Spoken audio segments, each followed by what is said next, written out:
So I have to do an immediate kind of disclaimer. I'm actually not going to speak on that topic. I mean, I'm kind of speaking on that topic. But part of why I'm in the afternoon, I was supposed to be in the morning, was because in doing my topic and in doing my research, it was too big. And then I decided to kind of condense it and actually kind of tune into the thing that inspired me to actually write that proposal. And, but also in trying to do that, it was just ginormous. And I was kind of editing, I had like 30 minutes, and I was like, I had to get down to 12, and the video is 2, and the audio at the end is 1, so then when I arrived today, I was like, look, I'm really sorry. And so to my benefit, the person who was supposed to be presenting now did not show. So now I have kind of plenty of time to do my thing, but I can't really expand my paper. So my paper is as it is, and it's a little condensed, and I did put a disclaimer in the paper, so you'll get it when it comes. So I'm going to start with this. This is the prologue.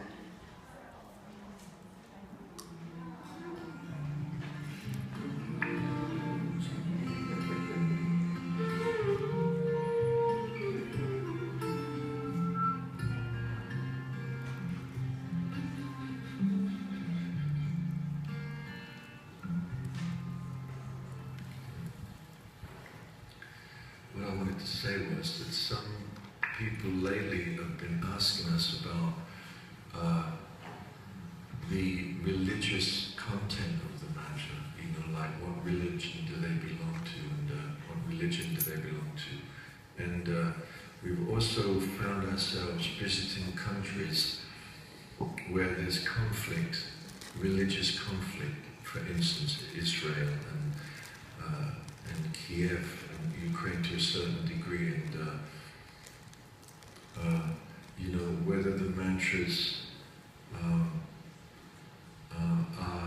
in some way affiliated to some organization. You know what I mean? Do you want to say something about that? Yeah, I mean, that's the beautiful thing, that the mantras aren't. They are ancient sounds that have been discovered and then put in a structure that we can remember them and use them, but that's thousands of years ago before there were any religions. And only later Hinduism adopted those sounds and adopted the Sanskrit language, and so now we relate the mantras to Hinduism. But really they are indigenous, almost like primordial sounds that speak to our very core, the center of our every cell. Yeah. They absolutely transcend any organization, religious or political, or even cultural. We've found out even that we play the mantras all over the world, and the cultural boundaries just do not exist, So that's what we wanted to say, that the mantras, like David said, they work on a subliminal level, another dimension, and that's why they're healing us.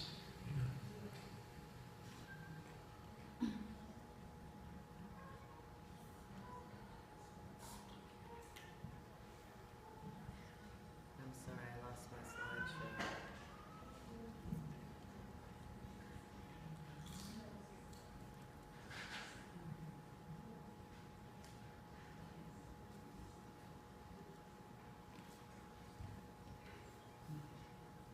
This has just sort of been a day of technical, right?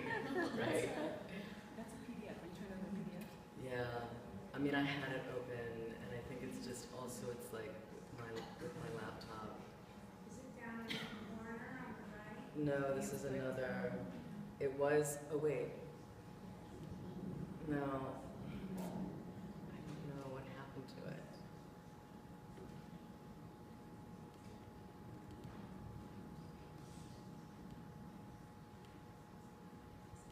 My slides are kind of important. There they are. Okay. Part 1, Globalization of the Gayatri Mantra. So I need to point out, this is, it's Devanagari, it's the script that Sanskrit is written in. And so for those of you who aren't familiar with the script, there are multiple misspellings in this. And down here, let me just, there's a couple. So this is a Y that's an M, this is a Y, it's an M. And this is a Y, and this is something between an M and an aspirate P.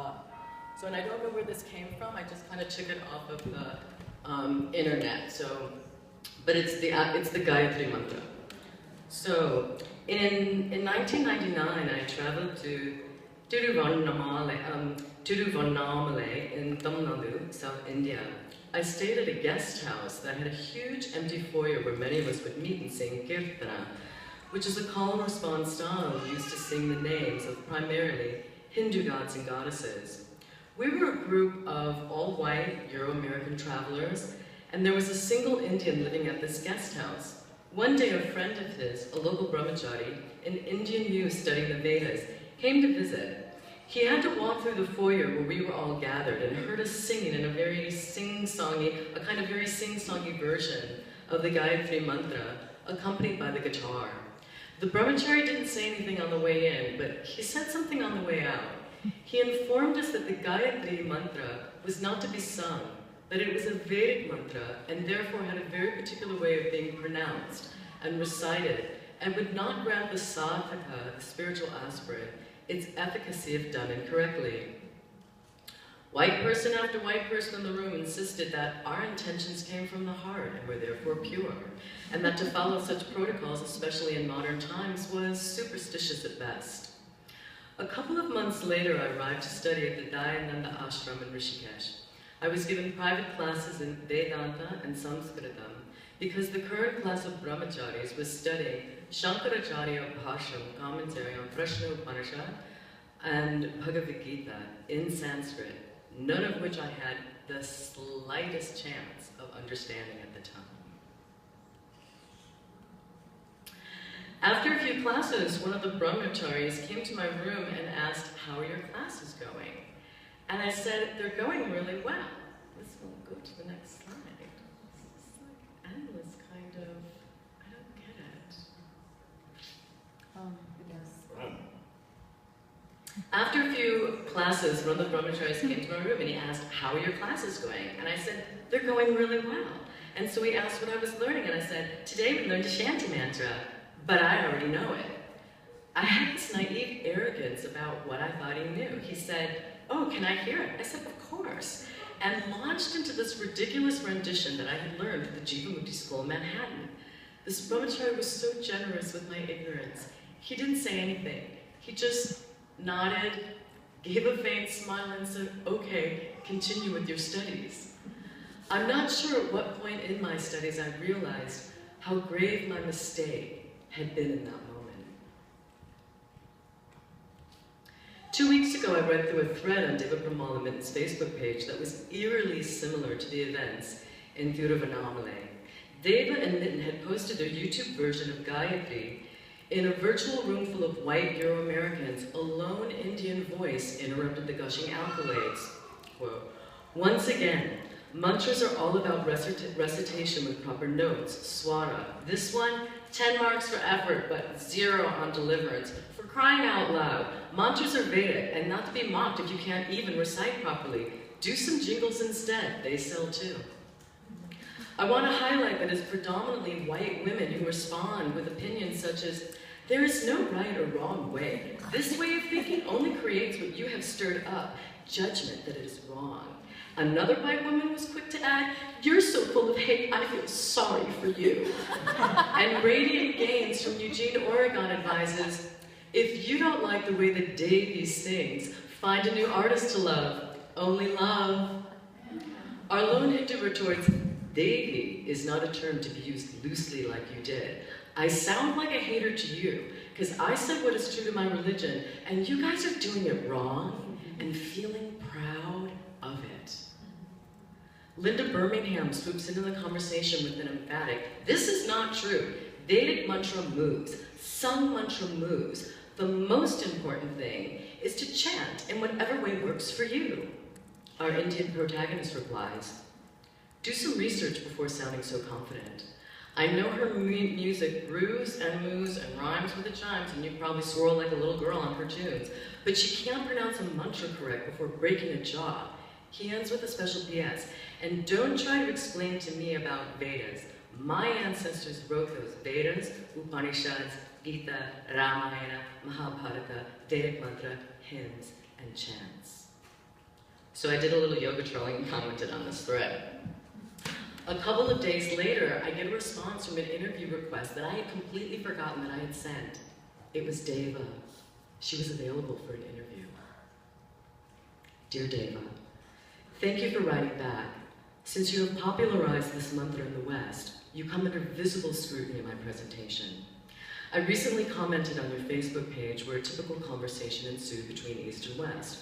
A lone Indian voice pushed back on misappropriation of the Gayatri mantra, and while Euro-Americans dismissed scriptural sanction in favor of what the mantra did for them emotionally, completely disregarding the origin of the mantras and their intended use as prescribed by the Vedas. Certain questions are leading my inquiry. 1. Are these mantras Hindu? Hindu includes anything categorized as Vedic or within Sanatana Dharma. 2. If so, does that mean the mantras are religious? 3. Where can we use religious to describe these practices and their orientation? And where must we acknowledge that our understanding of religion is something that is Western in concept and meaning, and therefore a colonial projection when applied to Hinduism? Having looked into your discography, I noticed that many of the mantras that you record are Vedic, meaning they literally come from the Vedas themselves. Mrityunjaya mantra, Shanti Pata Sahanavavadu, Purnamada, etc. And my question is, have you ever studied Sanskrit or say Vedanta that would bring these mantras alive? The comment I left on your Facebook page said that it didn't sound like, 1, you had studied Sanskrit, or 2, that you had cross-checked your pronunciation with someone that had. The question circulating in decolonization circles is, do Euro-Americans reenact colonial imperial dynamics when they use sacred objects from historically oppressed or colonized peoples for their own libidinal enjoyment or monetary gain?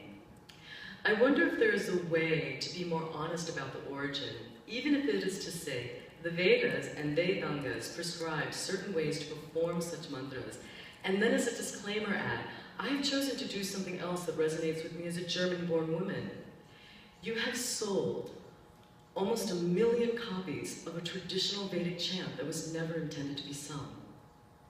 I completely understand if you no longer want to participate. But if you want to write a response to any of the above, please do. I think it is important to understand some of your thoughts on these topics, but I want to be very upfront.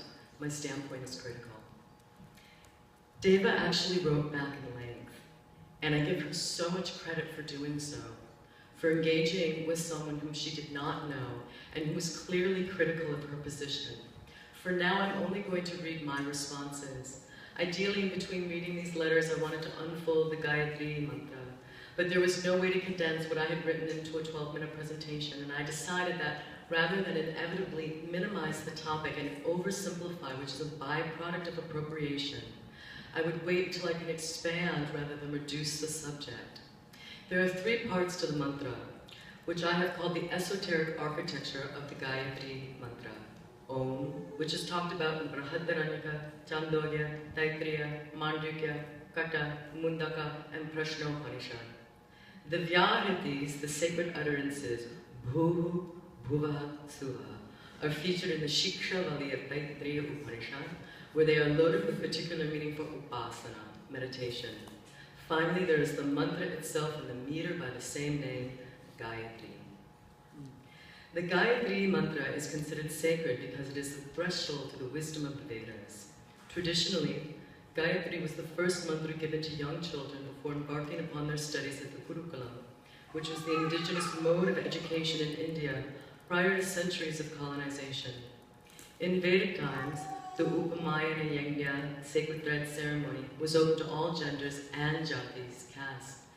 In this ceremony, the child is initiated into the Gayatri mantra. It is a mantra for the buddhi, to awaken the mind. The meter begins with Tat Savitur Varenyam.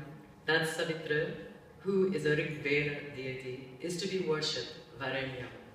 Savitra is a solar deity. The word Bharga describes this Savitra as effulgent.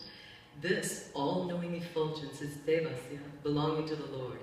Savitra is the one then in whose presence darkness, ignorance is removed. It is to this Lord that we pray, Dhimahi. The last line, Yo Yo Naf Prachodayat, may the Lord brighten our minds. It is a prayer for knowledge, and it is found in all 4 Vedas. This mantra is to be kept and recited throughout the various stages of one's life: brahmacharya, student; grahastha, householder; vanaprastha, retiree; and in sannyasa, renunciation, when all ritual duties are nullified, the entire Gayatri mantra simply collapses into Om. Pranama. The Gayatri mantra starts with the word Om. Linguistically, Om is a Sanskrit word that is derived from the root of, in the sense of rakshane, which means to protect as well as to sustain. When you add the man affix, it means the one who protects and sustains. Due to grammatical rules, when the man affix is added to the root of, it loses the an. The makara, this kara is just then denoting that it's the single consonant. The makara causes a change to the semi-vowel vakara, which then assumes the simple vowel if it's articular class, the labial u, due to Sandhi rules, how to phonetically conjoin letters both within a word, and when joining words, a and u become o, and finally o plus m equals om. Om is a name for the Lord, who is the cause of the creation. In Sanskrit philology, the relationship between shabda, sound, and artha, object, is considered inseparable. Deva insists there is no connection between the sound and its object when she is quoted in an interview with Sam Slavic and says, the meaning is secondary, the word table is not the table. But what if the name and the meaning of and the name are one? In Sanskrit, the abhidhanam is the name, and the abhidheyam is that which is meant by the name, as in, this is a clip. Clip is the abhidhanam, the name of the object. When we say, this clip is plastic, we are referring to the abhidheyam, that which is indicated by the name, the substance or the thing the name refers to. The first verse of the Mandukya Upanishad states, Omkara idam sarvam. All this is verily Om. And it expands the meaning to include everything that was there in the past, everything that is here now, and everything that will be in the future is Ishvara, God. The second mantra establishes all of this, which is previously referred to as Om, as Brahman. Brahman, now the abhidheyam for the abhidhanam, Om. What is signified is the all-pervasive reality, and the Upanishad equates this limitless Brahman to the individual self-experience, Atma, through the statement, I am Atma Brahman, which translates as, this Atma is Brahman. It's considered a Mahavakya, a notable statement that reveals the Aikyam, oneness, between the individual and the whole. Imagine, a single syllable word Om was conceived to convey the entire universe and all its possibilities in all of the different spheres of experience, as well as the underlying reality that supports it. Merriam-Webster Dictionary defines religious as relating to or manifesting faithful devotion to an acknowledged ultimate reality or deity. Om is symbolic of both.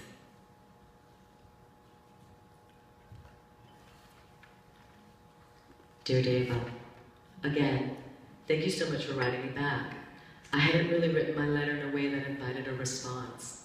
I know I asked for one, but it wasn't the most welcoming of letters, and so I appreciate your willingness to engage with a topic which is both personal and scriptural, and in terms of the Upanishads, really one and the same thing. I ask a lot of questions these days. My latest is, what makes yoga yoga? In the realm of just about anything being called and commodified as yoga, what is it that we do that is actually yoga, and why?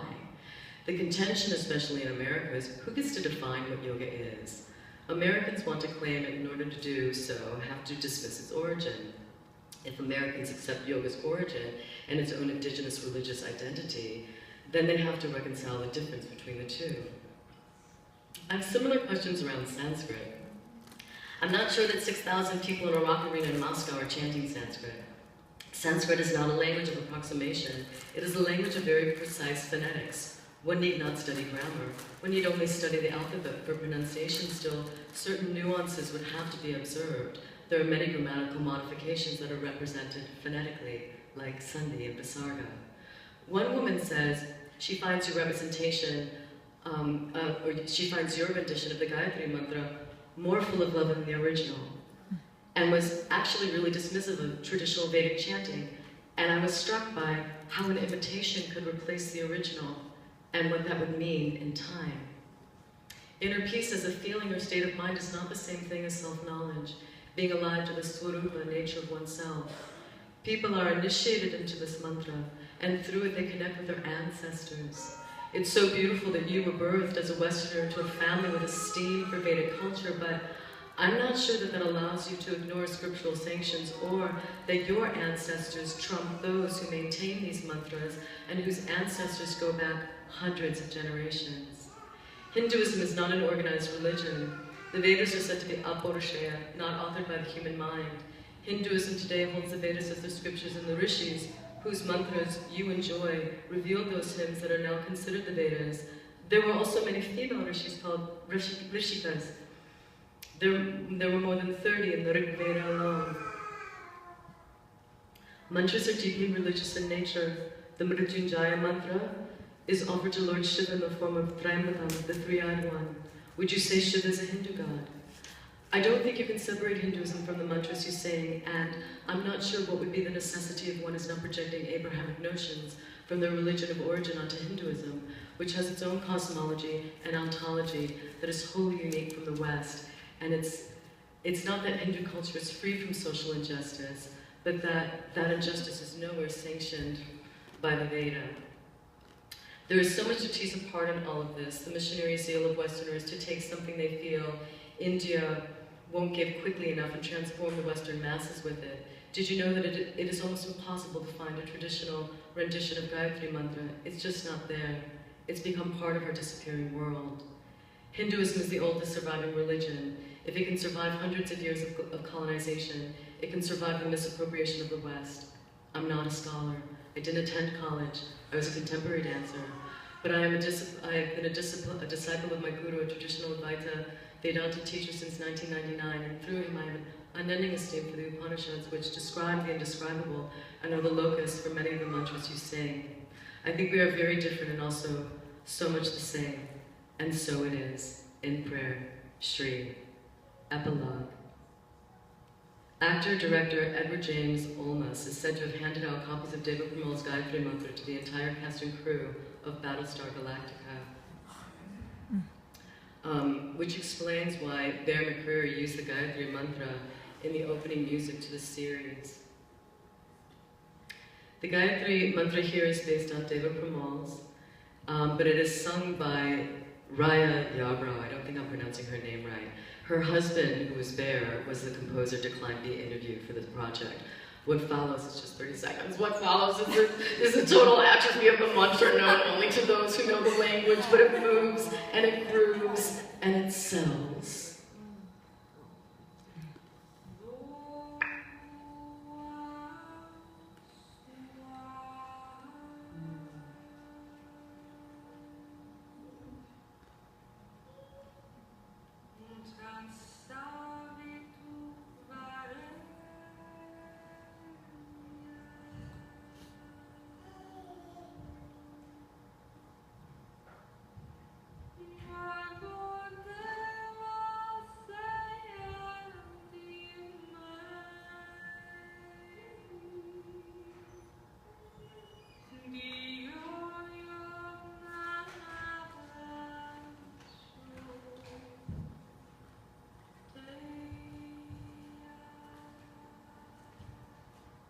Thank you.